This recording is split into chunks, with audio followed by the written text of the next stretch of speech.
Hello, everyone. Today I'm going to be sharing an interview that I did with constitutional lawyer and activist Shahid Buttar.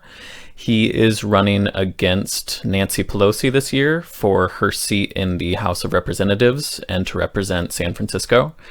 And before we get into the interview, I just wanted to give a bit of context about Shahid Buttar himself and his previous campaign in 2020 to unseat Pelosi, as well as some background on Pelosi herself. I told some friends of mine that I had interviewed Nancy Pelosi's challenger, and I got some revealing differing responses from people.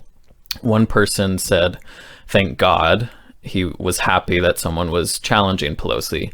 Another person asked a good faith question: what's wrong with Nancy Pelosi? So I want to start with some context on Pelosi. In this 2022 election, she will be running for her 19th term in Congress, and she has already served 36 years in Congress, and if elected again, it will be 38 years. She will be turning 82 years old this March, and in her time as a Democratic Party leader, she has raised close to $1 billion for the Democratic Party. And in that same time, she has also been hostile to student debt cancellation. Suppose your family was not, your child just decided they want to, at this time, not want to go to college, but you're paying taxes to forgive somebody else's obligations. You may not be happy about that. She has been dismissive of Medicare for All. But I am not a supporter of Medicare for All. However, it is very popular in my district. But I didn't want to be, I myself think the path to health care for all Americans is a path down the road of the Affordable Care Act. If the sponsors of the bill want a floor vote in this Congress, when will you give them the opportunity that you were requesting back then? I bring bills to the floor when they advance the cause of the legislation. So I cannot put my members on the spot where it is not helpful in their districts to do this if it's not what they actually believe. They believe the Affordable Care Act is the path to go. And I'm not going to bring a bill to the floor that has 156 votes. I'm just not going to do that. And that's interesting, but it's not, I always want to show how strong we are rather than how lacking we are in having the actual vote. You know, just so we're having this honest conversation. Madam Speaker, the ACA was always supposed to be a starting place for universal health care, not an end point. That's right. That's right. She says there that Medicare for All is popular in her district, and yet she doesn't support it. She says that she doesn't want to bring a Medicare for All bill to the floor for a vote because she doesn't want to reveal which Democrats wouldn't vote for it and then therefore make them vulnerable to their constituents. She would rather protect the interests of insurance companies than reveal a divided Democratic Party over an issue that is popular amongst American voters. Pelosi has also been criticized for being deferential and openly supportive of huge military spending, as well as the United States warrantless domestic spying apparatus. Abby Martin with the Empire Files. Speaker Pelosi, you just presided over a large increase in the Pentagon budget. This Pentagon budget is already massive. The Pentagon is a larger polluter than 140 countries combined. How can we seriously talk about net zero if there is this bipartisan consensus to constantly expand this large contributor to climate change, which is exempt from these conferences? Military is exempt from climate talks. National security advisors all tell us that the climate crisis is a national security matter. It is, of course, a health matter for our children, the water they drink, the air they breathe, etc. It is a jobs issue between good, clean technologies being the future of our workforce and the training for all of that. It is a national security issue because of the all of the conditions that climate crisis produces. I won't go into all of them, but they do are cause for migration, conflict over habitat and resources, and again, a security challenge globally. And then the fourth, of course, the moral issue that we need to pass on this planet to future generations in a responsible way. Now, recognizing what you said, we recognize that as well.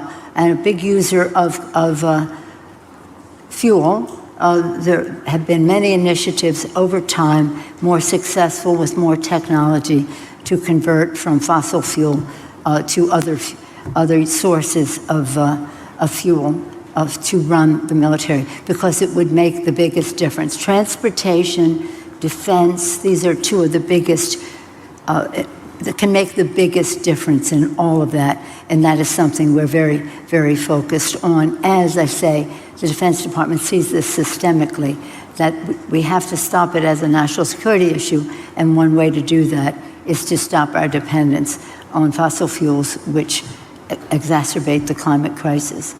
She says there that the military understands the threat of climate change, meaning they recognize that catastrophic climate change, which they are contributing to, will lead to massive disruption, forced immigration, millions of refugees, violence, and competition over lack of basic resources.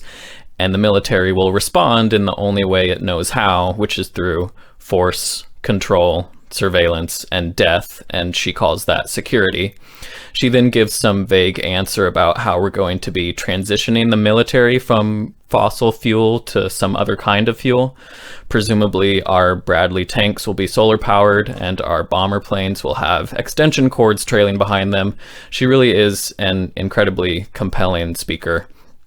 In regards to surveillance specifically, in 2013, after whistleblower Edward Snowden brought forth revelations that the NSA is using a global surveillance system to intercept, collect, and store vast amounts of personal electronic communications, this led to sustained outcry from the public and then support in Congress for wresting away surveillance authorities from the NSA. Pelosi was opposed to these calls for reform and aggressively whipped Democrats away from a bipartisan bill that would have clawed back the NSA surveillance powers. She did this again in 2018 under the Trump administration, a president who she claims poses a unique threat to democracy. In Congress, an amendment was presented by Justin Amash, a Republican, that would have required the FBI to attain a warrant before accessing information that the NSA has collected on people. And Pelosi stood on the House floor and offered a defense of the Trump-endorsed bill without that reform amendment that would extend the FBI the power to spy on Americans without warrants. In the process, she denounced the minimal warrant safeguards favored by many in her own party. But the choice we have today is to pass something that is not defeat this bill. Okay, you've done that. If you want to do that, pass an amendment that won't go anyplace. You can do that, and we will be left with an extension of the status quo of the current law. Paul Ryan, the House Majority Leader at the time, then thanked Pelosi for doing that. I want to thank the Minority Leader for coming up and speaking against the Amash Amendment and in favor of the underlying bipartisan amendment. And he says there that he's glad Pelosi spoke against the Amash Amendment, and he fails to mention that it is an amendment with bipartisan support. In fact, ultimately, the reform amendment proposed by a Republican lost only by a narrow margin, with Pelosi being at odds with a majority of Democrats in the House who voted in favor of the reforms, while she voted against the amendment. She therefore played a key role in extending surveillance powers for a president who she claimed she was resisting because he was so odious and a threat to democracy as we know it. But it doesn't matter who is in the White House, even if you consider them a tyrant, the surveillance needs to stay. House Speaker Nancy Pelosi has been one of the central enablers of giving unprecedented sums of money for war making and surveillance, and even criticizing Trump from the right when he wanted to end the 20-year war in Afghanistan. She always votes in favor of military spending bills that have been increasing by billions of dollars year over year. And Pelosi has also faced criticism for her personal enrichment through well-timed stock trades, while at the same time resisting calls to ban Congress from being able to trade stocks. And secondly, should members of Congress and their spouses be banned from trading individual stocks while serving in Congress? No, I don't know to the second one. Because this is a free market and people, we're a free market economy, they should be able to participate in that. Most of her husband's stock trading is among Silicon Valley companies, particularly Apple, while Speaker Pelosi, who oversees committees that have hearings on bills to regulate big tech, has had personal, private conversations with the CEO of Apple, a company in which she and her husband are heavily invested, and off of which they make millions of dollars in personal wealth. And Google, one of the companies in which the Pelosi stock trades have made millions of dollars, is one of the top 5 donors to Nancy Pelosi. And because Pelosi is able to fundraise so much money for herself and the Democratic Party, her institutional power remains entrenched, and she holds it over any Democrats in Congress, such as the squad members, who would dare to speak out against her or the party, or who would support progressive primary challengers against centrist Democrats. Pelosi uses her power in the House and in the Democratic Party to keep people in line, because she can turn off the spigot of money and access to anyone who makes trouble. Now, shifting to Shahid Buttar, Pelosi's challenger, he is a civil rights activist and constitutional lawyer, as I mentioned before. He is facing Pelosi for the second time in the general election, having first run in the primary in 2018 and coming in third place, and therefore unable to face Pelosi in the general election that year. In the 2020 general election, last go around, his campaign received around 81,000 votes, which is more votes than any challenger of Pelosi has ever received since she's been in office. And Buttar is running a grassroots campaign against the House Speaker, who is one of the wealthiest members of Congress. And his campaign is fueled overwhelmingly by small dollar donations. And he is making the case that Pelosi has been a corporate Democrat. She helped facilitate Trump's and Obama's worst actions as president, and that given the existential threat of the impending climate catastrophe and the current pandemic, Pelosi must be defeated in November. I'm glad that Shahid Buttar had some time to sit down and talk about his campaign, and I hope that you enjoy the interview and find it insightful. Well, thank you so much, Shahid, for taking the time to sit down. It's my pleasure. Thanks so much for your interest. Yeah, absolutely. So this 2022 election will be your third time challenging Nancy Pelosi. What brings you back into the race this time? The thing that brings me back into the race is the deepening rot of the corporate corruption that continues to erase our species off a climate cliff and into an authoritarian abyss. I see San Francisco represented in Washington, ultimately by agents of Wall Street and the Pentagon, rather than representatives of the visionary values that unite and have long united our city. And as an immigrant and a constitutional lawyer working in San Francisco and Washington for the last 20 years to defend the future from the past, I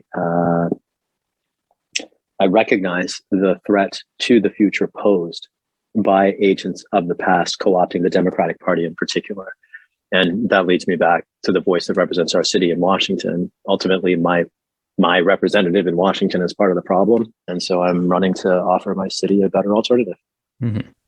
And you've been very critical of Pelosi and other members of Congress for enriching themselves with, frankly, what appears to amount to legalized insider trading and corruption, as you've called it. Pelosi's husband has traded tens of millions of dollars in the Silicon Valley tech industry alone, while she's a representative of the big tech metropolis of San Francisco.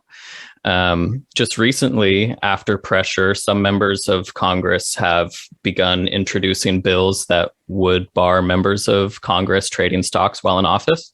Rare bipartisan support to prohibit lawmakers from owning any individual stocks. While insider trading is already illegal, lawmakers have still profited from background briefings or legislation that can influence stocks. Now, a call to make that much more difficult, with support from the left. No owning the stock, no trading the stock for the member's spouse. And the right. An important step forward to restore the faith and trust of the American people in this institution. Lawmakers from both parties bought and sold stocks after receiving closed-door COVID briefings before the pandemic began to rage. A recent poll found 63% of voters believe lawmakers should be banned from stock trading. But Speaker Pelosi, whose husband is a wealthy financier, has until now opposed a stock ownership ban. We have a free market economy. They should be able to participate in that. And Pelosi has just recently shifted her position on this. But it's not clear if those bans will include the spouses of Congress members. How do you respond to those recent developments regarding stock trading? Thank you for raising the issue. First, her concession or pivot represents the 7th time over the course of our campaign where she has been forced to abandon an untenable position due to the combination of public controversy and the electoral heat presented by an alternative on the ballot. And so I see her being forced to pivot, vindicating a theory of change that our campaign embodies and has enabled on issues from worker rights to civil rights in the face of predatory policing, funding the Postal Service, stopping a war, holding a criminal president accountable. To pivot off of the recognition of sort of our role here, or my gratitude for the system holding her accountable for a set of issues we've been banging the drum on for years. I want to press on some other points here. So Pelosi is trying to claim credit for evolving on an issue that she was forced to change on because her open corruption was unacceptable when anybody looked. And so this is an example of an oligarch's corruption hiding in plain sight for decades. And here I'm drawing attention to the timing. Nothing in particular made this specifically controversial recently beyond the attention of the press. But this problem was never acceptable to begin with. This has been an open, festering sore on our democracy for a long time. And it's why we don't have universal health care. It's why we don't have climate justice. It's literally what entrenches war. When Eisenhower wrote about a military-industrial, the initial versions of his speech referred to a congressional complex. What this congressional insider trading is the structural lever that divides the loyalties of individual legislators such that the policymaking emerging from Congress does not reflect a loyalty to we the people of the United States. It reflects a loyalty to capital. And that is ultimately the problem. And it is a subversion of democracy by capitalism that frankly forces, and I think is drawing now, attention from across the partisan spectrum in the defense of nothing less than democracy. And can I throw a couple other things on the table on this? Yeah, absolutely. Overlooked in this discussion, this long overdue discussion, is any serious consideration of whether and how the policymakers, the vulture capitalists masquerading as policymakers, are going to recoup the public and give back their ill-gotten gains. There hasn't been any discussion of restitution. If you've been profiting off insider trading for decades, like someone should get something back for that. And there hasn't been any discussion of it. A further point, insider trading is just one of many ways in which Nancy Pelosi has unfortunately enriched herself at the public's expense in violation of a constitutional prohibition on emoluments. I want to give you two other examples. One of them is repeated tax breaks for the wealthy, which disproportionately accrue to her and her wealthy campaign donors. Another example is the PPP program, the Paycheck Protection Program. It was designed to help small businesses keep their doors open during the period in the pandemic when basically helping small businesses survive shutdowns was the point of the PPP program. And one of the beneficiaries was a so-called small business co-owned by her husband. And meanwhile, the San Francisco Chronicle ended up doing an entire spread, deep dive, long form story into how the PPP funds ran out before they ever reached the Black and brown parts of our community. And so how is it that business is co-owned by the member of Congress who is not only its seventh wealthiest member of the body, but the leader, the most politically powerful of them, the one with the best stock performance and returns relative to the market of any Democrat? The mere fact that that coincides with political power is in itself so incredibly suspicious and demanding of attention. It just amazes me that it took until 2022 for anybody to look under the hood. And again, I'm glad it's finally happening. There are a bunch of other questions that remain to be asked, let alone answered, like her stock portfolio is a problem. So is any real estate portfolio. When members of Congress own real estate, property, period, is a problem for legislators because it divides their loyalties. And so unless it's aggregated in the way that like an index fund might be, and even that presents ethical qualms that we should be overt about, right? Like there is a pretense that if you invest in index funds as opposed to individual equities, then you're not necessarily legislating on behalf of particular industries, but you're still legislating on behalf of industry, right? And so it's not clear to me that the preferred alternatives are in fact sufficient, either within the narrow sphere of the reform that is on the table. I know that was a lot, but sorry, it's an issue I care a lot about. Yeah, and have you seen amongst the constituents of the 12th congressional district much of a consciousness or an interest in these kind of getting money out of politics issues? Absolutely. It might be the 11th district now after the redistricting. California lost a seat. Oh, okay. But that notwithstanding, it was the 12th before. But yeah, we did a rally actually at Pelosi's office over the holidays. And, I remember distinctly hearing from military veterans, students, entire families, this is absolutely a concern. Realize, anybody who has money in a 401k plan is implicated here because they're basically getting taken advantage of by members of Congress gaming the markets that they claim are free markets that they are bending to their advantage. And everybody is getting fleeced in a particularly direct way. And this is a city where, it's either in San Francisco, we have a very dramatic economic stratification. And so it tends to be either, people with money to invest who are implicated in this way, or people who are just barely getting by, if at all, and the idea of a bunch of wealthy people scamming the market and sitting on reforms that would guard human rights against the vagaries of our predatory system. I think it's offensive across that spectrum. So it's not just ideologically diverse in terms of who cares, but it's also socioeconomically diverse in terms of who cares.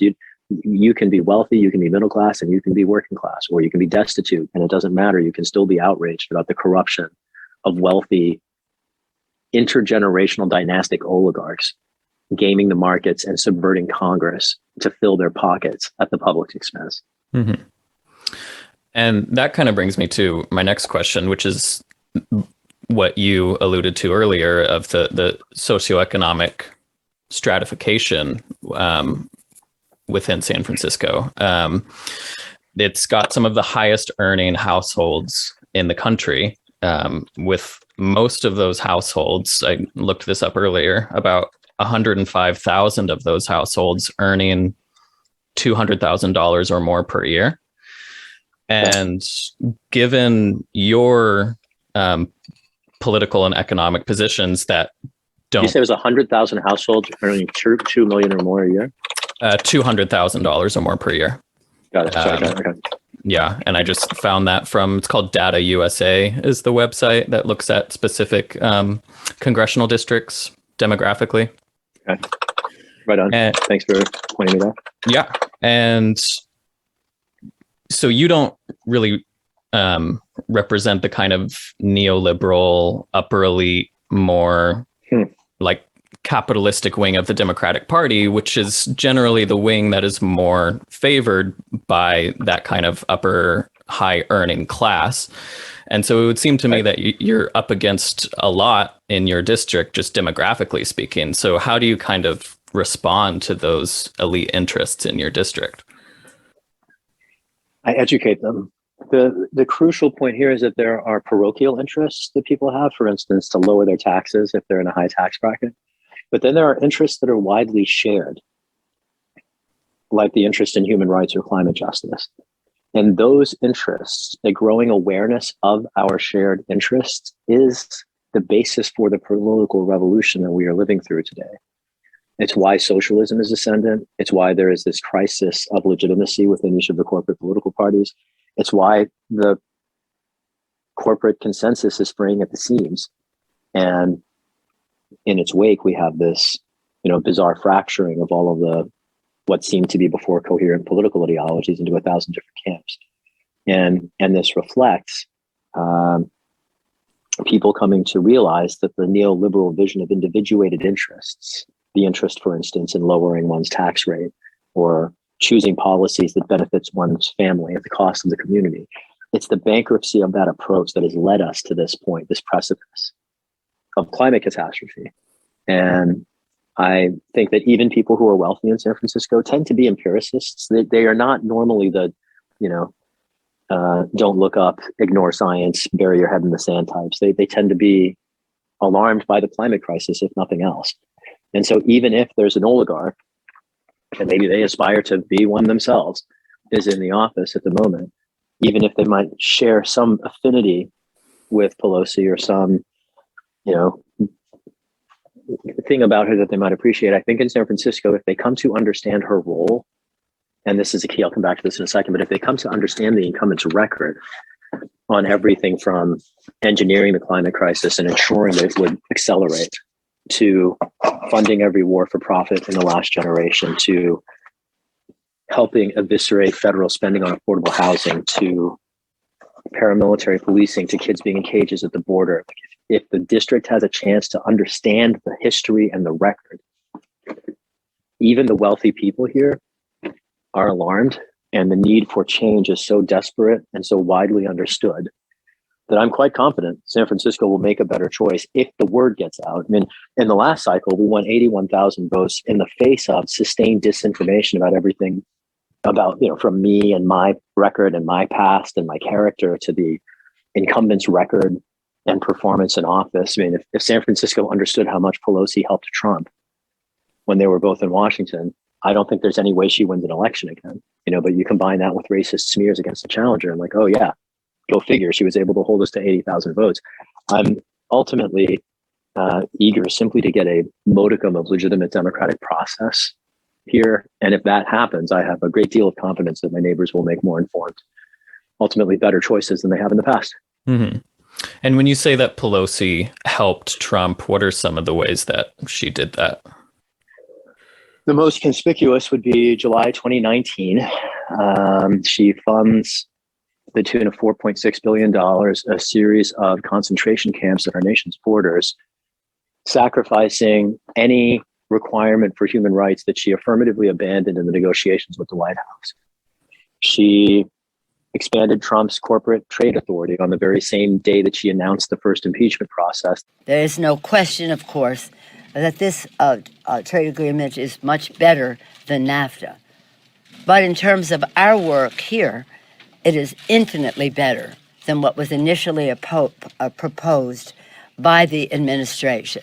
The first impeachment process that she delayed for years, in spite of mounting public calls to hold a criminal president accountable. And each of the two times that she did finally show up after long dragging her feet, she affirmatively hamstrung both processes. And I said this at the time, by taking the most meaningful, powerful, transpartisanly resident, I'm kind of making up a word there, charges. And that was the emoluments clause, the same emoluments clause. I think I alluded to it in our conversation a little while ago, the prohibition on self-enrichment at the public's expense. That was the ground that would have taken Trump down, because even in fact, frankly, especially right-wing audiences, if the impeachment hearings were a litany of all the ways in which that guy is taking your money and putting it in his filthy pocket,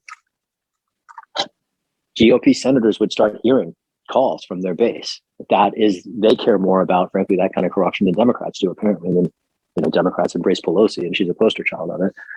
And then contrast that with the right-wing knee-jerk reactions to like welfare queens. The ultimate welfare queen was Donald Trump, and Pelosi insulated him affirmatively twice after delaying each of those processes. I could go on here. She expanded his surveillance authority. She gave his supported every military budget expansion request that he proposed, the tax breaks for the wealthy under his administration. I mean, there's, she enabled even the points in time when she got credit for resisting him. You might remember there was a moment when she tore a speech of the president's and tried to claim that that was resistance. That was the State of the Union address that she invited him to give in Congress after having impeached him. So you impeach a president, it doesn't stick in the Senate, you bend over backwards to invite him into the House. He gives a campaign rally in the middle of the House at her invitation. And then she has the gall to tear the speech up and act like that was any meaningful resistance. Like she literally rolled out the red carpet for him and then tried to say for the cameras, oh yeah, just kidding. Mm-hmm. While he's brainwashing the public. It was, sorry. Yeah, and frankly, just a point attendant to this, it's not only the case that Pelosi helped Trump when he was in office, but it is also the case that the journalistic establishment fell completely asleep at the switch, and the construction of an artificial caricature of a liberal lion around a neoliberal, self-serving, intergenerational oligarch is a reflection of profound institutional failure across the entire press establishment. And like the deference to congressional insider trading, this is not new or episodic. This is sustained and entrenched, long-standing, and I dare say as much a threat to the republic as the machinations of a criminal would-be aspiring tyrant. Mm-hmm. Yeah, and I remember during the impeachments that Ralph Nader had sent a letter to Nancy Pelosi laying out a bunch of things that they could bring in an impeachment case that were more along the lines of the emoluments clause and mm-hmm.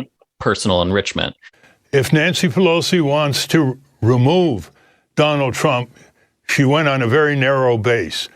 She is clearly not supportive of impeachment generally. She took it off the table when it was proposed to her in 2007, the impeachment of the war criminals, George Bush and Dick Cheney. And she's come forward with a very narrow hand for the most impeachable president of all time. And making the argument, as what you just said, of that these things are much more important to the American people than anything about Ukraine. And mm-hmm. again, that they just ignored those kind of arguments, probably because that kind of self-enrichment is a bipartisan issue. You nailed it. Pelosi showed up for impeachment like a boxer throwing a fight. And the whole time she was there, what she prioritized before executive accountability was protecting the corruption in which she and her party are actively complicit.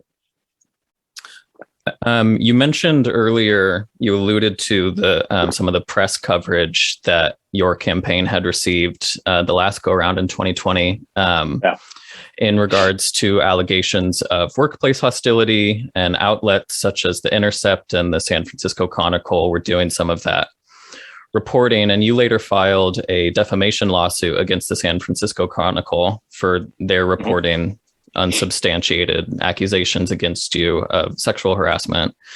How has that coverage affected your 2022 campaign? And what is your view on how the media has treated your campaign and others similar to it of challengers coming at the Democrats from the left? Thank you for another good question. In terms of how it's affected, can we come back to how it's affected? I'll start with my view of the press, just to take your questions in inverse order. Mm-hmm. So what we encountered from the press establishment was its weaponization in the service of character assassination, insulating partisan corruption. And this infected everyone from corporate news outlets to nonprofit news outlets, from local white journalists to a black journalist writing from New York for a major international news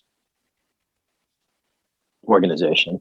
It was wide-ranging. It was, frankly, pretty simple insofar as it was a bunch of people silencing whistleblowers and evidence to support a series of rumors without facts, not only without evidence, but even without specificity. Like, I wasn't even accused. The things I was accused of included one set of things that was exposed as fraudulent affirmatively by The Intercept.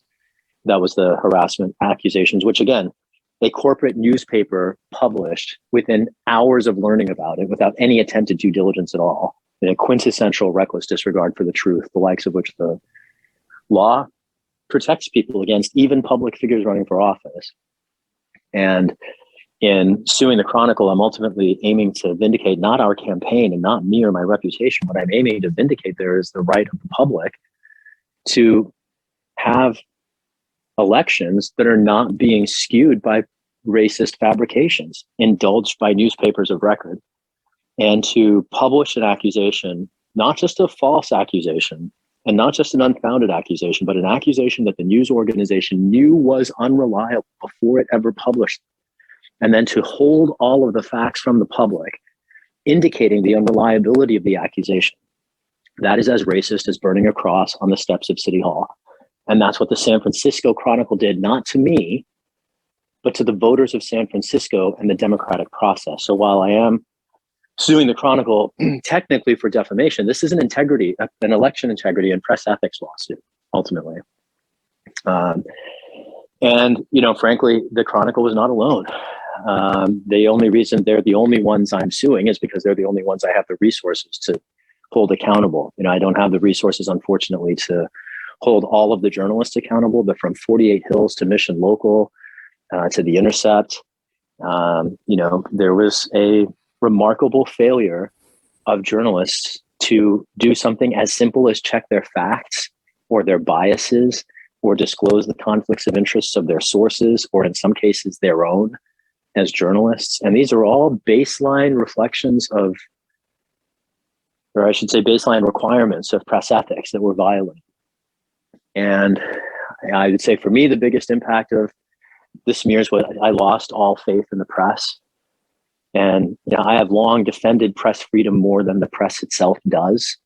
And I would cite the prosecution of Julian Assange as an example here, and we can tug on that if you're interested. But having long outflanked the press as a guardian of its own interests, I have been struck in the last 2 years by its complete absence of capacity and its particularly capacity for subversion and weaponization in the service of the establishment. And, I used to think of journalists as sort of like guardians of democracy. And I recognize now that they're sort of like, they attempt to be that, I think, while they just have an infinite number of sources pulling on them. And, in the service of trying to better educate the public, even if I am standing on an uneven playing field, I'm basically forced to engage that system. It forces me into the role as a candidate of doing a lot more public education than I wish I would have to do. Again, if the public knew the facts, I would have won this seat 2 years ago.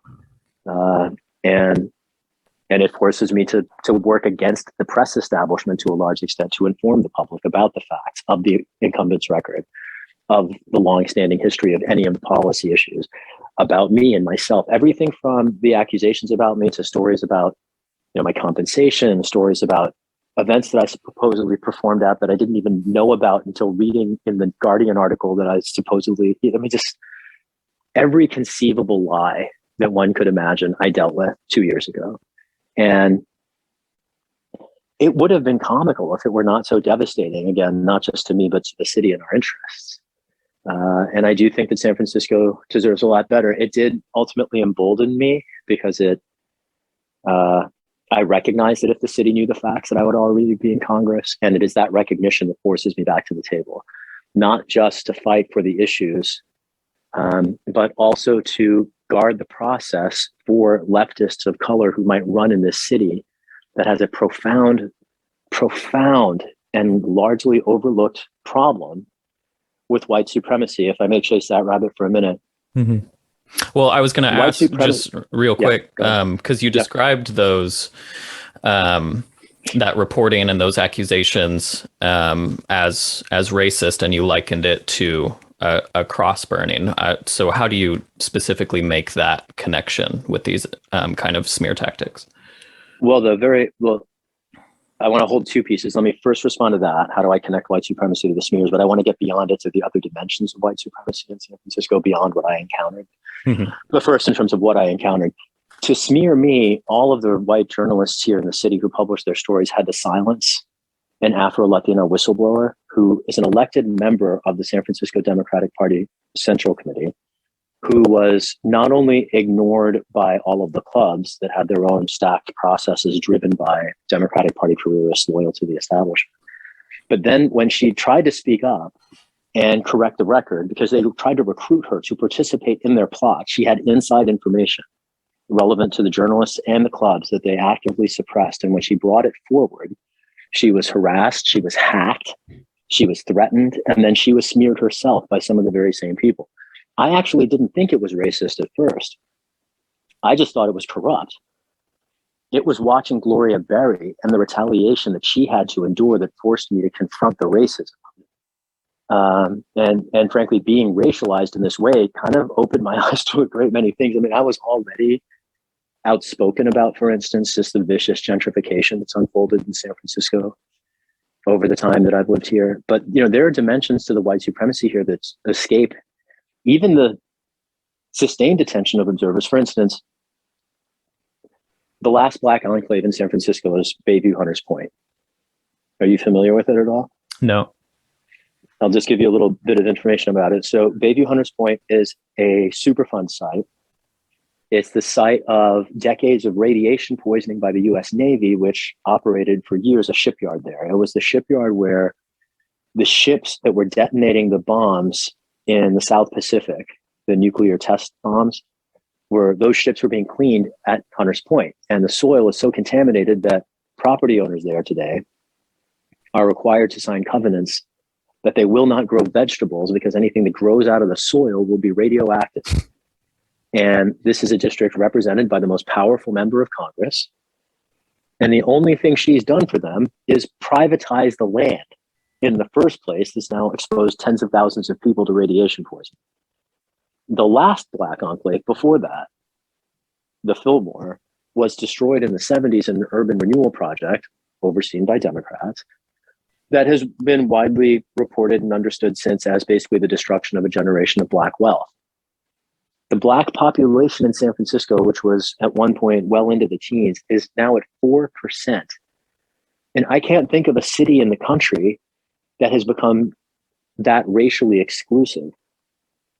And, these are dynamics that get lost in the statistics, but behind the statistics are any number of fractured communities and displaced families.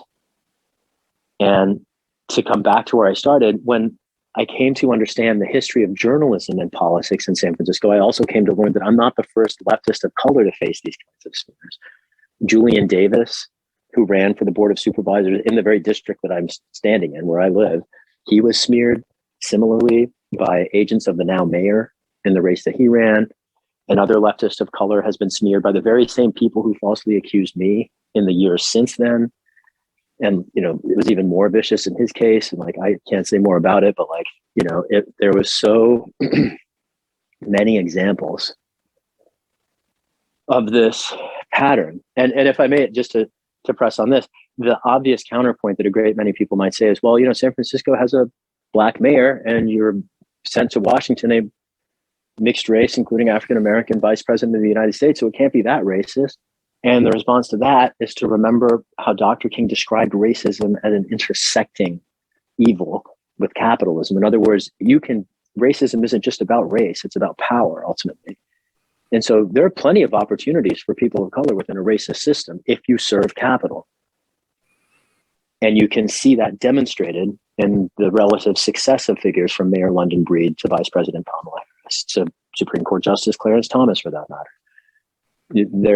There are many opportunities for people of color within racist systems if you support capital. And San Francisco is a poster child of exactly that dynamic. Maybe the last thing I'll say here is I'm not even the first person to say this. James Baldwin reflected on this in a documentary, Take This Hammer, recorded, I think, about 60 years ago.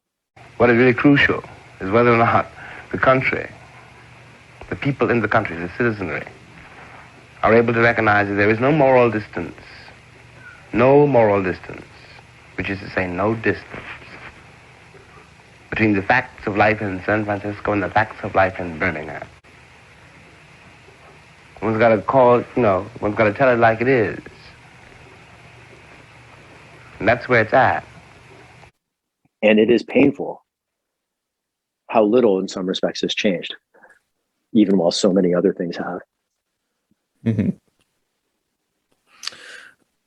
You mentioned earlier about the ascendancy recently of socialism, and there has been a lot of talk since at least the Bernie campaign, I would think, of 2016, about the tactics of leftists and progressives either running within the Democratic Party or outside as a third party. And we've seen some encouraging success with figures such as Shama Sawant, the Socialist City Council member of Seattle, running with a socialist alternative. At the end of the day, yes, we need candidates to run against corporate Democrats. But as long as those candidates are running from the Democratic Party, we're never going to succeed. I mean, I will predict to you, if we have a wave of left-leaning people running on the Democratic Party ticket against corporate Democrats, most of those endeavors are not going to succeed by themselves, because at the end of the day, the Democratic Party itself does not support a progressive and working class agenda. And she's been winning re-elections and successfully defeating corporate-sponsored recall elections in Seattle. Where do you fall on this kind of third-party debate, and why are you choosing to run in San Francisco as a Democrat instead of as a third party? Good questions. Kshama Sawant is my political idol. I have enormous respect and admiration for her. I'm frankly amazed at the influence she's had as a local official who has made the Fight for 15 a national cause celebrity. She's frankly shamed everyone in Congress for not showing up for work for the preceding decade. In terms of the multi-party, party identification. So I was a registered Green for 15 years. And I only registered as a Democrat because I'm running for office in a one-party town. The only path to citywide office in San Francisco at the moment is through the Democratic Party. And I am openly hostile to the party leadership. I'm openly antagonistic. I have not only no love for it, but I describe it in public as corrupt. So, you could think of my relationship to the Democratic Party as sort of like the same role, let's say, that the CIA has to democracy. Like they talk about democracy a lot, right? But they're engaged in destroying it everywhere they can get. And while I'm very committed to democracy, and I would love to see the Democratic Party recover its principles in the FDR era, committed to the Second Bill of Rights, the Democratic Party as it's currently constituted is something that absolutely needs to be burned to the ground. And that's why I'm running against the leadership and calling out her corruption, because it's not just her either. It's an institutional corruption that infects the party's policymaking, and it impacts our communities. And it has already had devastating effects on the present, let alone the future. And the future, I don't think, can sustain much more. So, I run as a Democrat in San Francisco as a strategic recognition of the party's weight and influence here. And I recognize that if I were to run as a third party, which frankly I would love to be able to do, it would immediately resign our campaign to effective irrelevance. Let me press on this from a different direction. Even short of winning the seat, I've had the remarkable experience of, in 2020, winning much more than that. And that is 6 different policies where Pelosi had to change positions because of the controversy, around positions she's taken. And that only was possible because we were threatening the seat. If I were not running as a Democrat, I don't think that play reaches the end zone. In other words, to credibly threaten the seat in a one-party city, I have to be running under the party with which the majority of voters identify. If I were to disaffiliate, I would effectively neutralize myself such that I would take off the table the opportunity to force policy concessions, which again are more important to me than the seat. Last thing I'll say here is that I've frequently said that were the circumstances different, I would very happily defect from the Democratic Party if, for instance, Pelosi were to have retired, which a great many people expected. The next thing that would have likely happened is that a bunch of Democrats would have gotten in the race, and then I could have defected from the party because they would have split the partisan base. But because she didn't retire, and all of the careerists who would want to follow her in office don't have the political courage to face her, it basically leaves me in what is effectively a one-on-one race. There are other challengers, but it's going to be me and her in November. And in a one-on-one race, the only way you win in San Francisco is as a Democrat. Mm-hmm. And there is the squad in the House. There's the Progressive Caucus of Congress. The squad's composed of people like Ilhan Omar, AOC, Jamal Bowman.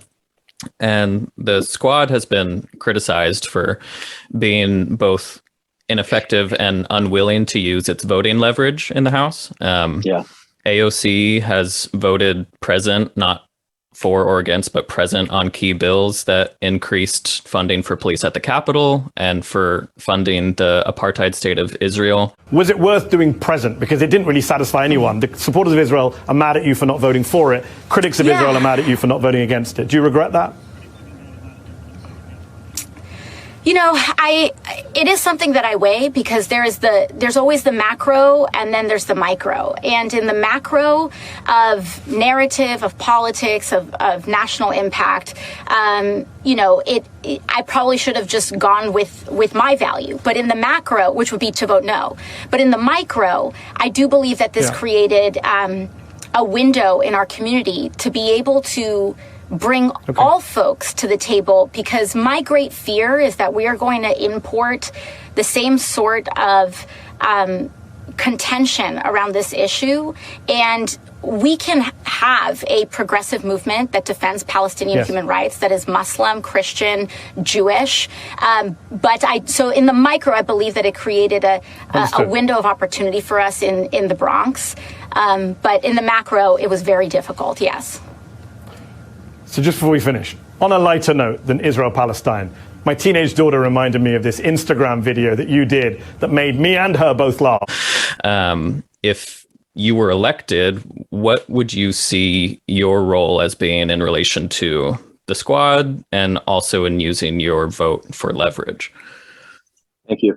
I would be first to the left of the squad in two different dimensions.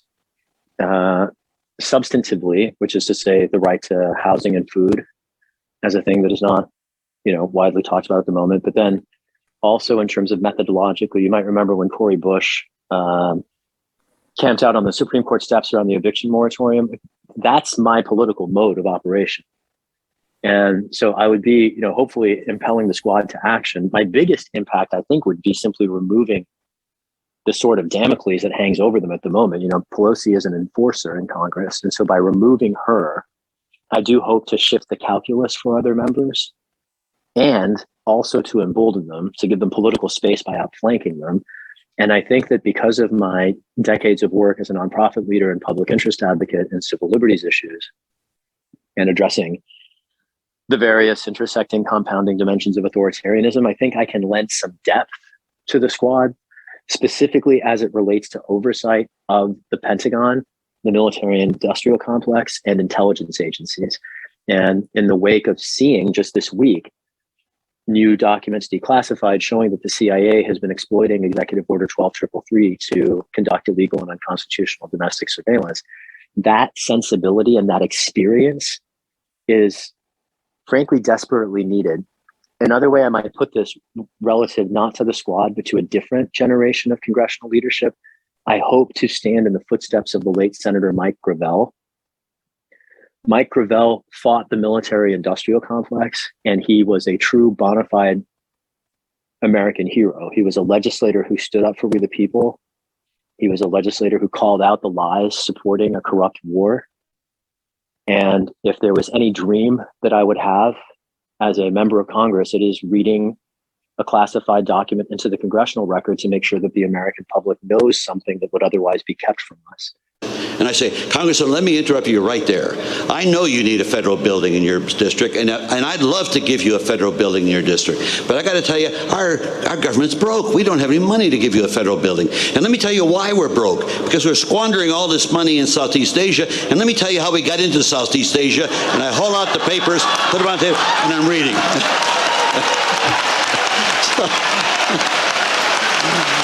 So I move and ask unanimous consent to put all these papers that I was going to read into the record, to put them in the record automatically. Bang, they're in the record. That's how it officially got into the record of the United States of America. And having fought in the streets to try to end a war, having fought in the courts to expand civil rights, having led nonprofits for years to defend privacy and freedom of thought from an increasingly omniscient surveillance state.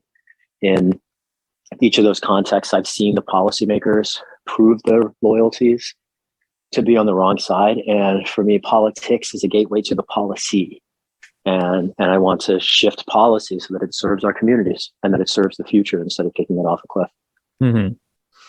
So in that regard, Congress not too long ago recently failed to pass a vote that would have restricted the selling of millions of dollars of arms to Saudi Arabia over the war in Yemen, which the U.S. is materially supporting. And we're currently conducting hybrid dirty warfare in Syria, giving material support there to anti-government jihadists, and also support to the apartheid state of Israel that just recently has been carrying out bombing attacks in Damascus, the capital city of Syria. And Congress passes billions of dollars every year to fund the Israeli military and our own military. We have hundreds of bases in foreign nations. And the Democratic Party has been completely on board the military-industrial complex train. How does a politician such as yourself, being opposed to large military spending, help working class Americans? How do you connect that to working class interests? The quintessential sort of classic depiction of that dichotomy is guns versus butter.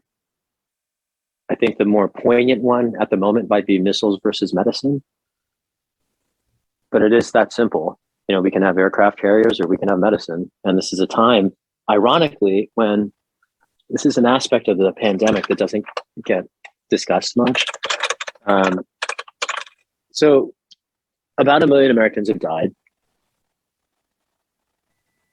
We know that the average ICU hospitalization is well over $100,000. The average diagnosis is over $10,000. The amount of medical debt that uniquely Americans, no other people in the world are incurring medical debt the way we are, because in every other country, healthcare is a right. And so the fact that we are denied basic human rights in this country by a bipartisan establishment that is more committed to relentless increases in the military budget than allowing people to get care and medicine when they need it, in the middle of a damn pandemic where millions of people have died, we still can't get universal healthcare. The Congress threw an extra $25 billion at the Pentagon beyond what it requested. The sheer audacity of that prioritization of spending on destruction at a time when millions of Americans are just trying to stay alive is, in my mind, simply delegitimating. And, you know, you asked me how, as a candidate running against the military industrial complex, am I able to make that case? At the end of the day, all I can do is lead horses to water.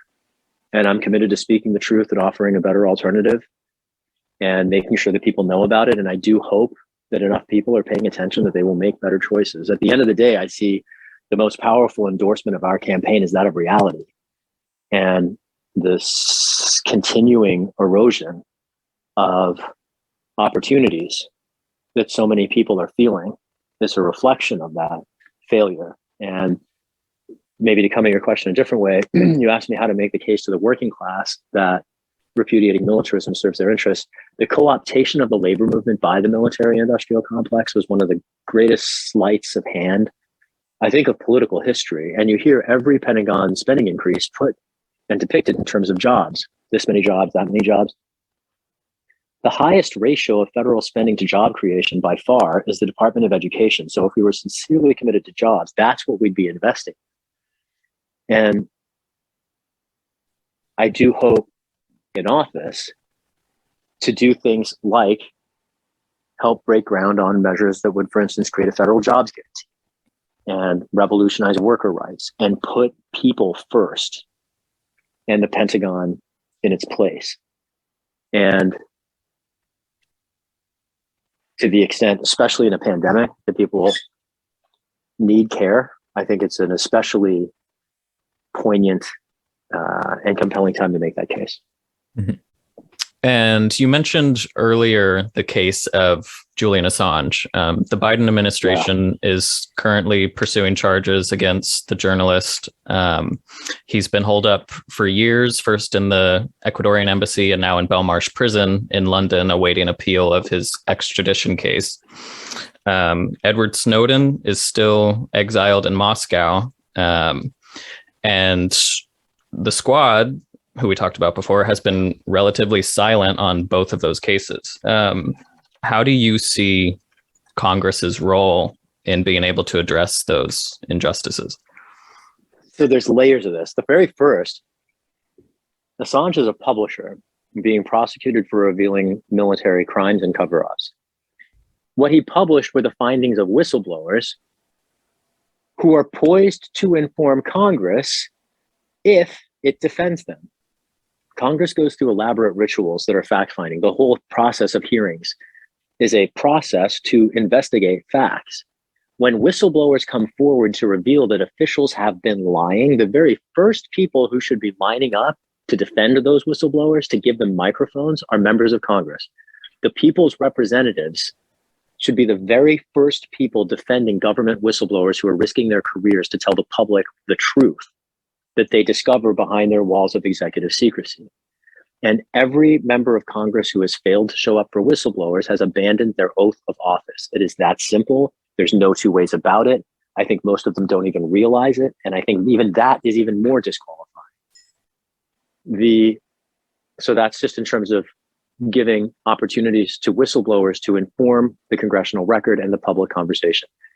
An example of this, one of the whistleblowers that Assange published was Chelsea Manning, who revealed, among other things, a video of an Apache helicopter strike that left 2 Reuters journalists dead that was then covered up. What shoot? Light them all up. 202 traffic, 260s. Come on, fire! Hey, Roger. Keep shoot. Keep shoot.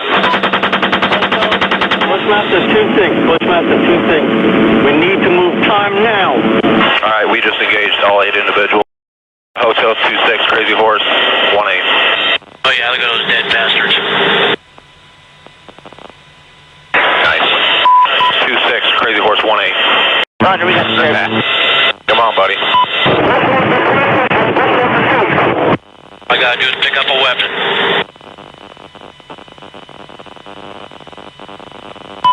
Roger. Break. Crazy Horse 18. Request permission to engage. I'm picking up the wounded. Yeah, we're trying to get permission to engage. Come on, let us shoot. A Bushmaster, Crazy Horse 18. We're taking him. Bushmaster, Crazy Horse 18. This is Bushmaster 7, go ahead.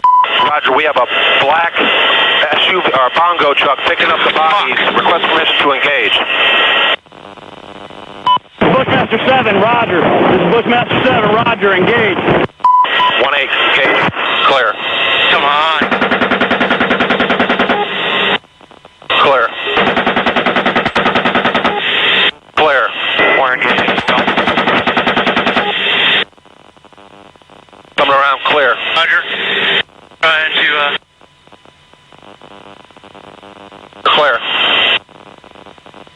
Roger, I lost I got him. I'm firing. George is Bushmaster 4. You got any BDA on that truck? Over. You're clear. This is Crazy Horse. Stand by. Shoot for some reason. Go ahead. I think the fan's disabled. Go ahead and shoot it. I got an azimuth limit for some reason.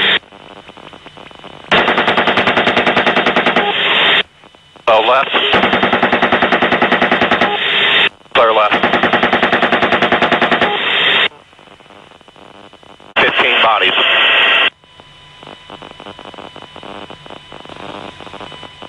Oh yeah, look at that, right through the windshield.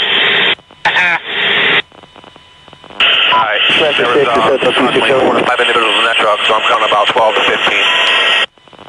Back to radio. Yes, I've been right to the running zone 208 for zone 4. We call frequency. I just drove over a body. Yeah. Viper 5 to report free chain zone 4. Hey, I need to get the brass to drop ramps. I got a wounded girl. We need to take the rest of mine. Oh, it's their fault for bringing their kids to a battle. That's right.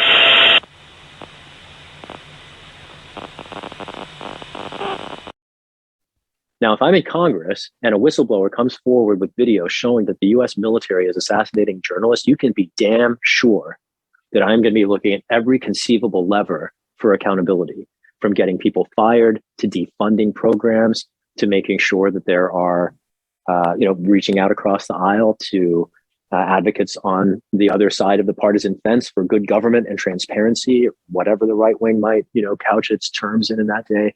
They're taking this case to the public, taking that case on the road, particularly to the congressional districts represented by voices in Washington who are complicit. I don't have any partisan loyalty. This relates a little bit to what you talked about with this, asking me to compare myself to the squad before. I'm quite eager to be an agent to support turnover in other entrenched seats. I have no interest in fighting that fight in Washington by myself. I'll be very eager to take on and support challengers to entrenched incumbents in other places. And that's something that the squad has decidedly, not been eager to do. I've never been able to get a call back from any of them. That's not true. Cori Bush did an event with me before she was elected, and I have enormous respect for her, as well as in Ilhan Omar. I think of her and Ilhan to some extent in a class unto themselves, but I digress. I lost my place now in terms of what the question was. Do you mind reminding me? Yeah, and so there was the case of Julian Assange as a publisher, right, and then also the case of Snowden as a whistleblower. Right. Yeah, Snowden, when he came forward, Congress could have been informed about any number of things. They had just been lied to by the Director of National Intelligence about the subjects that Snowden brought forward a few months before his revelations. And did Congress ever invite Edward Snowden to explain to it the facts about which the Director of National Intelligence had lied? No.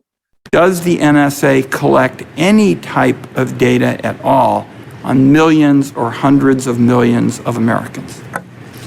No, sir. It does not. Not wittingly.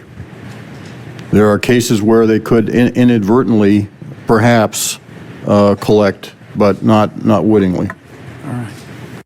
I asked the Director of National Intelligence just to justify why he never faced a charge for perjury in 2015 after the conclusion of the congressional hearing, and I was arrested as a lawyer journalist just for asking a question. And I would like, as a member of Congress, for somebody to answer my damn questions, because it's a question that everybody has an interest in. I asked James Clapper. Did you do that in DC? Yeah, there's a video of it on YouTube that Code Pink captured. And it was probably my most viral moment before running for office.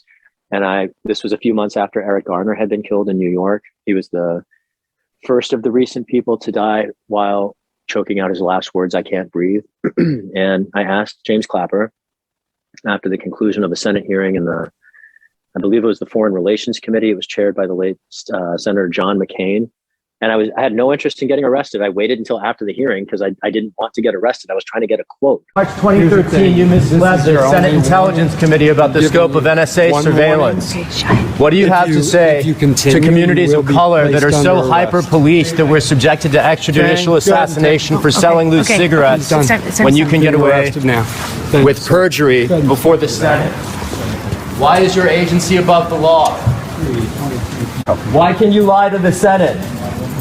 about mass surveillance, presuming the entire globe to be subject to pervasive collection, twisting the meaning of the terms, and violations of the statutes in the U.S. Constitution, constraining your agency. Why are you above the law for perjury, and why is the NSA above the law for mass surveillance, violating even the contours that the authors of the Patriot Act intended to authorize in 2001? Why are you above the law? And senators, why won't you do your job? You're charged with oversight of these officials. Can you tell me why you just spoke in front of James Clapper? Because the Director of National Intelligence committed perjury before the Senate in March 2013 about the scope of national surveillance, domestic, mass Can you tell me your name? I'm Shahid Buttar from the Bill of Rights Defense Committee. I asked his lawyer, James Clapper's lawyer, Bob Litt, the very same question at the Cato Surveillance Conference a few months before. Bob Litt's answer was, I gave my boss bad legal advice. So here I chased down his boss. I'm trying to get a quote for an article I was going to write. And I asked him, Director Clapper, you misled the Senate under oath about the extent and scale of mass surveillance. After being disproven by a whistleblower, you're still in office. You've never faced a charge for perjury. What do you say to communities of color that are so hyper-policed that people are being killed in the street without charge or trial on the suspicion of selling cigarettes without a license? So, basically you've got meaningless justice for powerful people who are walking out of rooms with an entourage and a pension after lying to the public about issues of grave constitutional importance. And you have powerless people who are going home in early, in coffins for no reason at all. So you have hyper vigilant, predatory, so-called justice for the powerless, completely permissive, absent, again, air quote, justice for the powerful. These two systems of unequal justice have also persisted in our country since before the founding of the Republic. And I'm grateful that a great many more Americans in the years since, this was 2015 when I was arrested, sort of after the Ferguson uprising, before the George Floyd uprising. It was around the time of the Freddie Gray uprising in Baltimore. And I'm grateful that more people are coming to recognize the illegitimacy of separate and unequal systems of justice.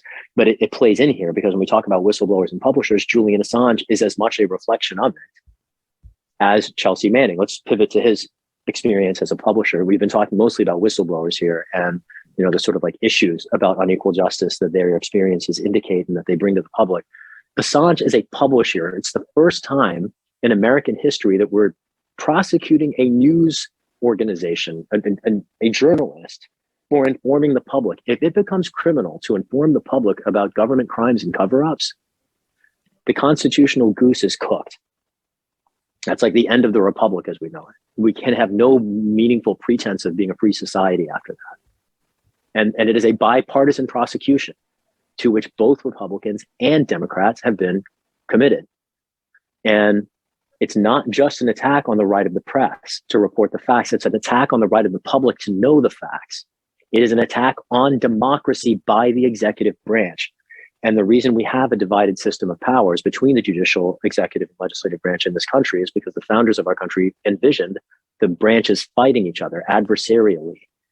And I am going to Congress to fight the executive branch on behalf of the people of the United States. There's also been a general media silence blackout in regards to the Assange case. And a whole lot of the coverage is, when it is covered, is more about how Assange deserves the prosecution that he's facing. Can I give you one riff though? Because what you introduced there was the press as distinct from the prosecution. And I would love to touch on that if I may just for a minute. Yeah. The press has actively abdicated its constitutional role. In two dimensions, this is both the press failing to inform the public about the prosecution in the first place, just as a matter of fact that it is happening. But there is a deeper, even more disturbing complicity, and that is the press. And I mean here, editors at cable TV, at network TV, at major print journalism outlets, editors failing to understand either their own interests as journalists or their own rights and ethics. Rights and ethics are almost like counterbalancing. Rights are like the things that journalists can do. Ethics are sort of like the things that they must do. The idea here is that they are failing both their own rights and press ethics and democracy all at once by simply not showing up for work.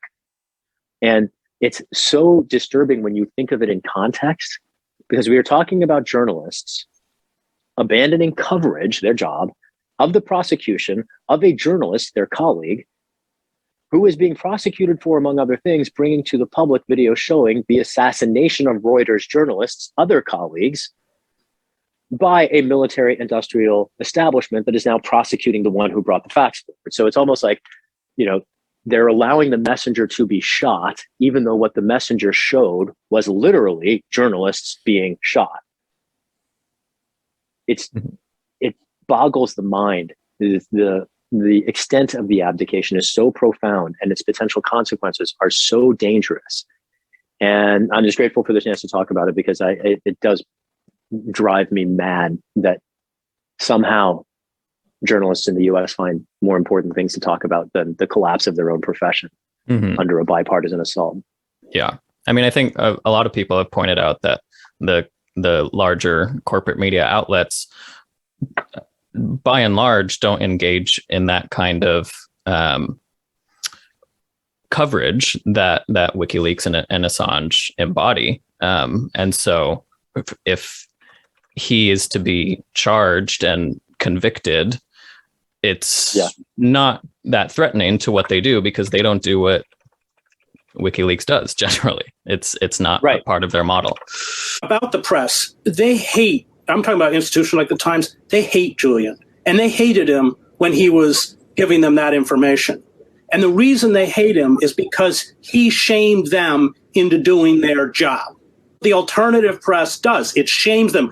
But there's a real hatred because they want to present themselves as the journalistic and kind of moral center. And so that's why the press, after these revelations, turned with a vengeance. It doesn't threaten them, right? It only threatens ethical journalists who are willing to show up for work. I mean, another way of putting that is that it structurally entrenches deferential journalism, and I'm using journalism in air quotes, as an alternative to the adversarial journalism on which democracy depends. Mm-hmm. And for the press to be complicit in its own marginalization and erosion into that cosmetic simulacrum of a constitutional function that frankly is timeless. The interest of transparency, of communities to know how their governments are working on or against their behalfs. I mean, that's something that stretches well beyond our political system. The reason we inspired the world to follow democracy is we supposedly announced a set of commitments about that we are just abandoning, and the press is abandoning, before our eyes. Yeah. So we were talking a bit about the military spending, and there's a lot of defense lobbying within Congress. And this is somewhat related to that. I wanted to get your stance on our current intellectual property rights system and patent law, specifically as it relates to the healthcare industry and also big tech industry. Like you said, we're currently suffering a pandemic and there's no Medicare for all. Right. President Biden recently stated that he wants to cure cancer, and yet we have we have a patent regime that allows for private monopolization of taxpayer-funded medical research. And in regards to big tech, there's a worrying trend of public officials pushing private companies to censor the public on their platforms, while at the same time, as we've discussed, the government partners with tech monopolies to help carry out mass surveillance. So I wanted to get your thoughts on what you see as some of the best avenues for regulating big tech, breaking up healthcare monopolies, and dealing with our patent system. Right on. You're asking great questions. I'm grateful for them. Okay, so I do want to break them up because I think the pharma context and the tech context present somewhat different issues, but you're definitely on. And I think the relationship of intellectual property and its fetishization is attendant to both. Again, I think the remedies might be different. So in the pharma context, I would like first to nationalize the insurance layer. That's what Medicare for All represents. I'm quite adamant about leaving the delivery layer privatized, which means that people get to choose their own doctor. But in between them are layers like pharmaceuticals. And pharmaceuticals present a very compelling case for nationalization. The other industry I talk a lot about nationalizing is fossil fuels, just because of the externalities implicit in it. Pharma has different externalities, but this idea that we are funding research as a people that we are then paying for on the back end, or that, even more vicious version of that, that's a kind of parochial presentation of it.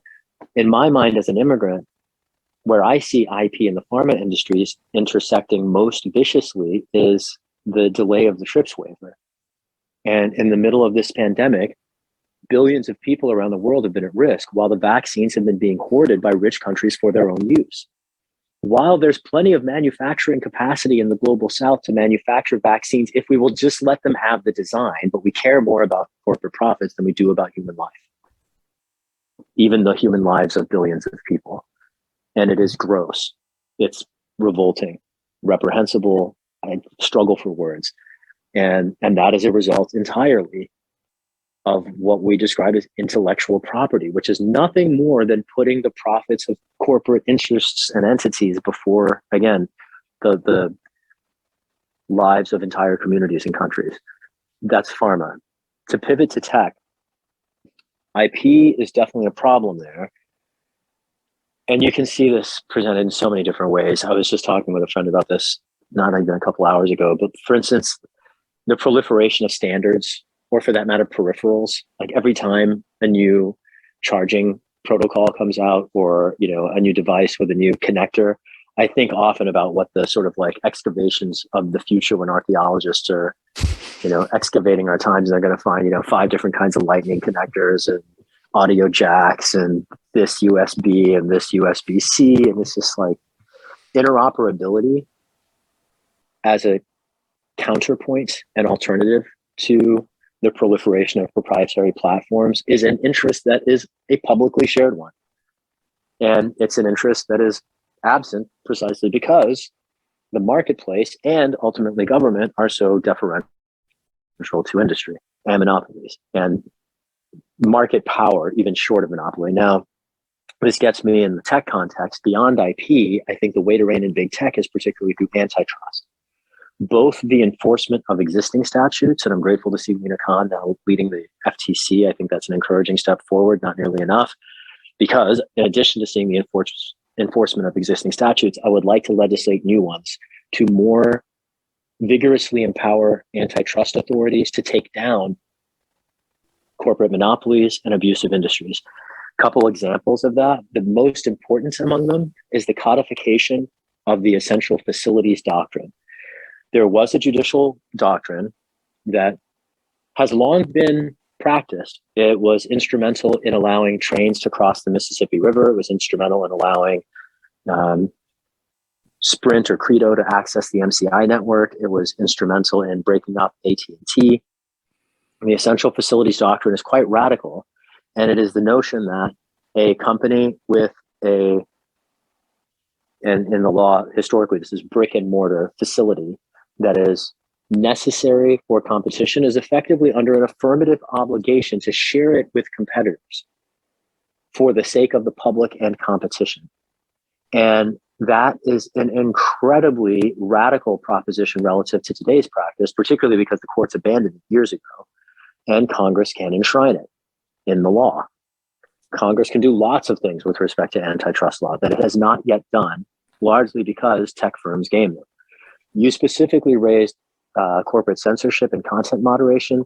While antitrust would provide some relief there, I don't think it would do enough.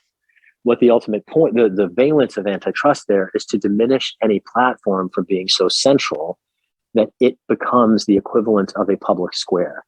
Because ideally, if one platform is going to censor you, or I don't think it's censorship because it's not state action, but if one platform is going to take down your content, you just go to another one. But when the platforms attain monopolistic weight, that becomes an untenable alternative.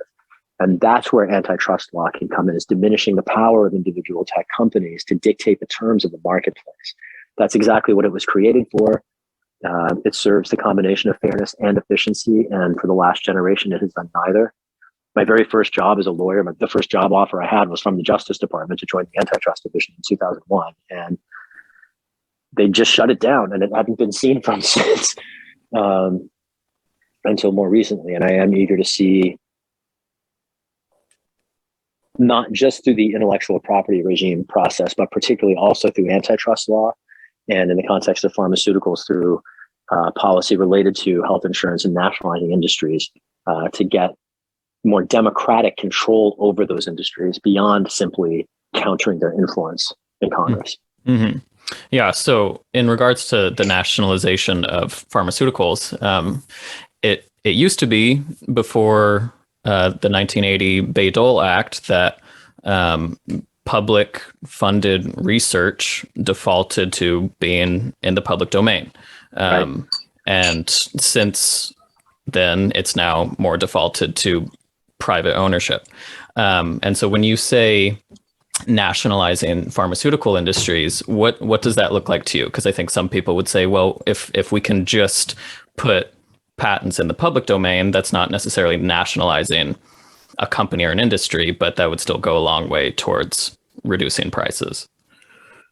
It would. I mean, they're almost, I suppose they're complementary. They could conceivably effectively presented as alternatives, though I do think they're more complementary. So in the context of patents releasing into the public domain, we're talking about democratic control over individual technologies. When we talk about nationalizing the companies, we're talking about democratic control over the entire enterprise. So I think about open sourcing, so to speak, particular pharmaceuticals as a step perhaps on the broader road. Insulin is an especially compelling case for this.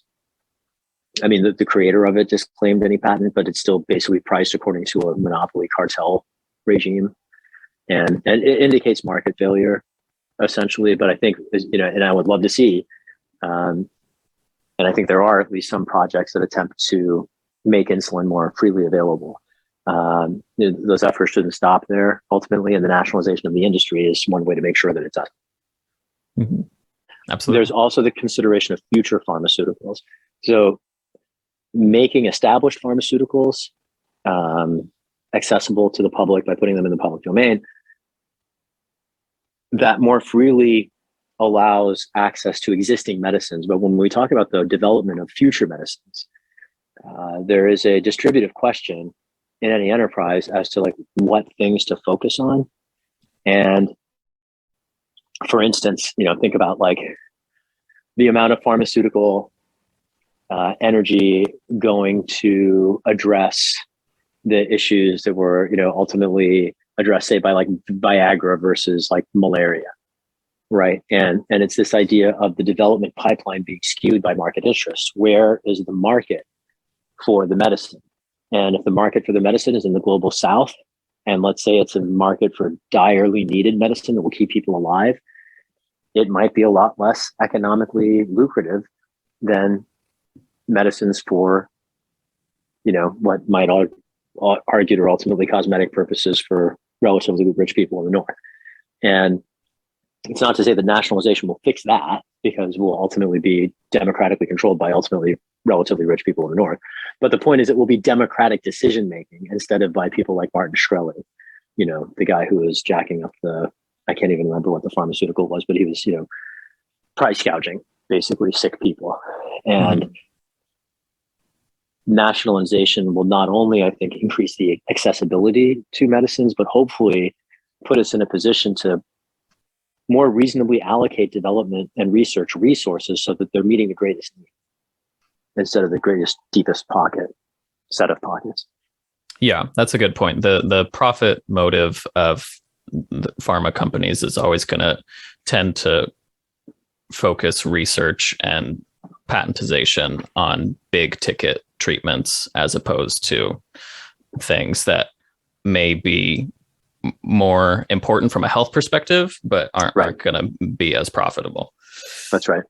It's particularly acute when you apply that to fossil fuels, right? Where the industry is intrinsically committed to things with negative externalities that poison people and poison the atmosphere and ensure climate chaos. And it's intrinsic in the business model, right? So the case for nationalization there, I think, is even more acute. But yeah, we're on the same train. Mm-hmm. Well, I just had one more question. We'll finish with something that's perhaps a bit lighter. I saw from your website that you are a burner. A tender of Burning Man. You're also a poet, creative writer, musician, rapper, and as you said before, a constitutional lawyer. You're not what I would describe as the kind of usual run-of-the-mill milquetoast politician. What are some of the formative experiences of yours, perhaps outside of the realm of politics, that have nevertheless influenced your positions and led you to where you are today? Right on. Thank you for that. My political consciousness was forged at spoken word open mics, hearing from my neighbors about what their lives were like. And I did that in Chicago. I did that in Washington. I did that in the Bay Area. I've been doing that for years.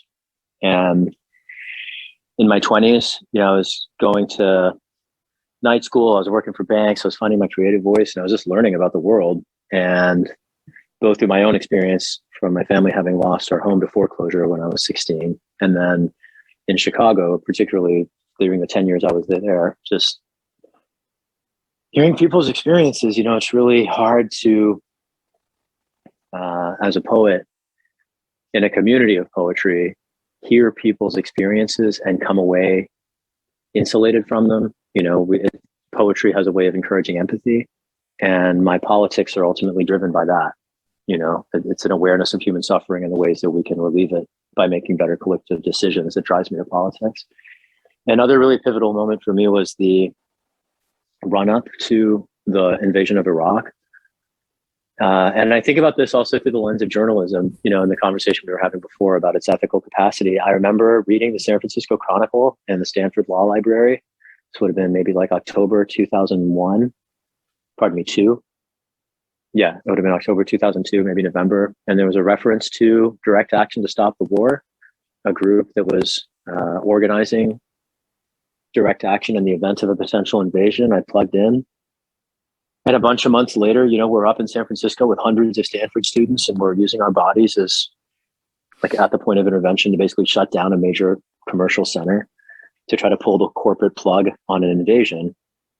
And that arc for me was radicalizing, but inspiring and a bit indelible, because, since then I graduated from law school. I've gotten to do some things of course. I've gotten to do some things as an advocate, run a nonprofit, but that spirit of direct action, which I've had a chance to reprise in lots of different moments, from, the Occupy movement to, every time I've taken direct action with the movement for Black Lives, going back to before the Ferguson uprising, to the banner drop that we did outside the NSA headquarters after Snowden, to the music video I did, the NSA versus USA, sort of like public education project.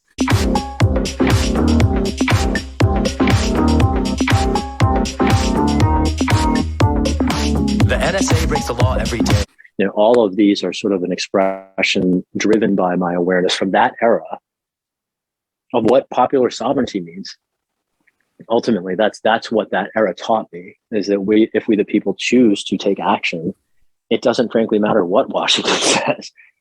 And, just as an example of that, we took the Oakland docks twice that year, and I've been part of actions that have taken them since. And when the Pentagon is trying to ship Stryker brigades to Iraq, and there's a bunch of people at the docks that block the trucks from loading, guess what? The Strykers don't go, right? The Pentagon cannot overcome sustained resistance, nonviolent resistance of we the people of the United States. If we choose to act in solidarity with the people of the rest of the world in human rights, we can shut down the Pentagon. And I'm ultimately running for office as an expression of that same sensibility, to do through a formal channel what I've tried to do in the street with my neighbors. If I may throw one other moment out there. Yeah. November 2017, I think it was, at Catastrophe. It's a regional Burning Man event that happens in Washington, D.C., thrown and organized by a number of my friends. And one of my proudest moments as a DJ was playing, it was around midnight, sat across the street from Trump's White House, and I started with the Howard Zinn quote, and I think I ended with Malcolm X, and it was revolution the whole way in between. And that idea of the combination of culture, community, and discourse radicalizing the dance floor, reaching people in recreational spaces to help them understand the context in which we live, and to sweat and have a good time on the dance floor. My tagline is I like to move minds and behinds. And, it's not enough for art to be aesthetically compelling.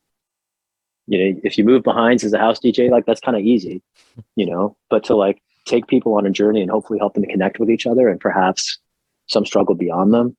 That's hard. And I'm not saying I'm successful at that all the time. I mean, who knows if anybody's listening to the lyrics ever, but like as an artist, at least making sure that the consciousness is part of the art, for me is critical. And I'll say this, I always envisioned being an artist with a political interest. And as fate has had it, I'm a literal politician now with, who dabbles in art. So I kind of feel like I've been somewhat conscripted by my own subject. Yeah.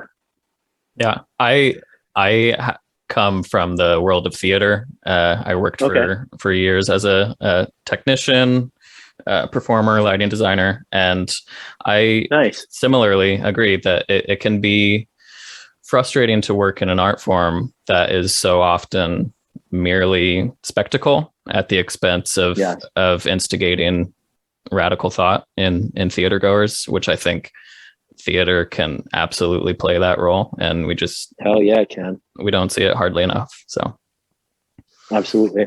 Thanks for that sensibility and the question. I appreciate the chance to put on a different hat.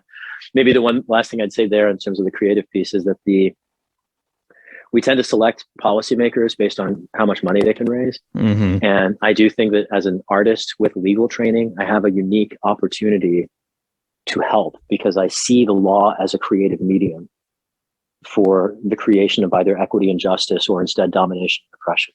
And too many people encounter it through a different set of lenses, as this accreted phenomenon that they just whittle at, guardians of an established superstructure. And I'm approaching it as a liberation agent, aiming to sculpt clay in a decidedly more humane way. Mm-hmm. Well, I think that's a great place to leave it off. Right on. Thank you, Cody. You asked great questions too. I'm looking forward to seeing what else you cover. And I appreciate the rigor that was apparent in your questions and the perspective of being able to see through some of the editorial spin of your colleagues. So keep up the good work. Yeah, thank you so much. Thank you for the time. And similar to you, I also came from the nonprofit world recently. Okay, where were you working?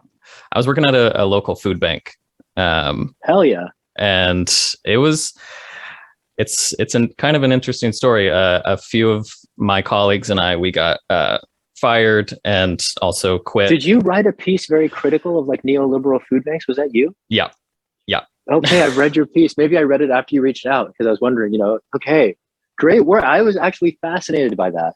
It reminded me a lot of the critique of the sort of like housing and homelessness service industrial complex in San Francisco, mm-hmm. and the persistence of homelessness. Like we spend, $1 billion a year on services when, frankly, it doesn't make a meaningful dent in the program when we could just provide housing for however mm-hmm. many people we might reach, and it would be more impactful. And I think of that as kind of analogous to what you're describing in what I remember of your critique.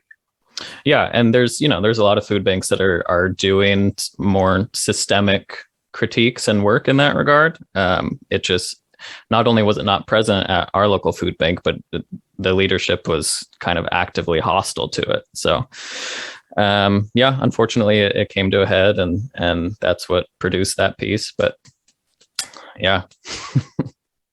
Thank you for it and your work. Yeah. Your journalism. Right on. Well, yeah, anytime you're writing and I can be helpful, feel free to reach out. Yeah, absolutely. Thank you so much. Thank you, Cody. Have a great weekend. You too. All right. Peace, brother. Bye-bye.